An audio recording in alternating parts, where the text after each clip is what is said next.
Kumusta? Nagbabalik ang Dreamstart Labs. Sa video na ito, gusto kong ipakita sa inyo kung paano ka makakapagdagdag ng karagdagang funds sa kalagitnaan ng cycle. Isipin ang senaryo na ito. Ang iyong grupo ay nasa kalagitnaan na ng cycle at tinatalakay ang paglalaan ng pera para makabili ng karagdagang smartphone para sa grupo. Paano ka makakapag-setup ng espesyal na pondo para sa miyembro at makapag-ambag dito? Meron tayong tatlong paraan para gawin yan. Una, pumunta sa setup, pindutin ang konstitusyon, i-click lang ang susunod hanggang maabot mo ang pahinang nagsasabing mga additional funds. Siguraduhin huwag baguhin ang anuman at iba pa sa setting.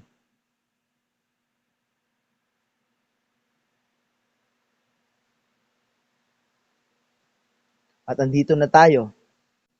Pwede nating piliin ang technology fund at maaari rin tayong gumawa ng custom fund sa ibaba. Halimbawa dito. Pero sa ngayon, pipiliin natin ang technology fund. Pindutin ang susunod hanggang sa matapos.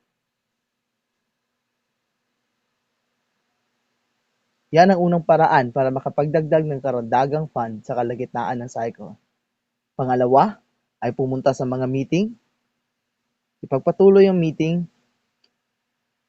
Kung sa kalagitnaan ng meeting ay umabot na kayo sa payout ng additional fund, makikita nyo dito ang lahat ng fund. Makikita nyo sa ibaba ang magdagdag ng bagong fund. Pindutin ito. At dito, maaari tayong magdagdag ng fund. Subukan natin magdagdag ng custom fund. Ilagay natin para sa smartphone.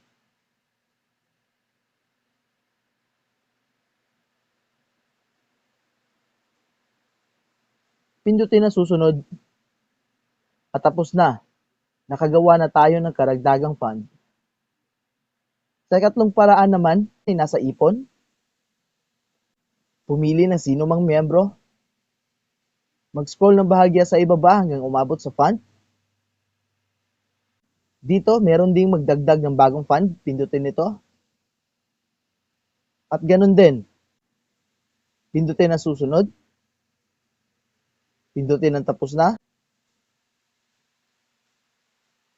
Yan ang tatlong paraan kung paano ka makakapagdagdag ng karagdagang pondo na bahagi sa kalagitnaan ng cycle.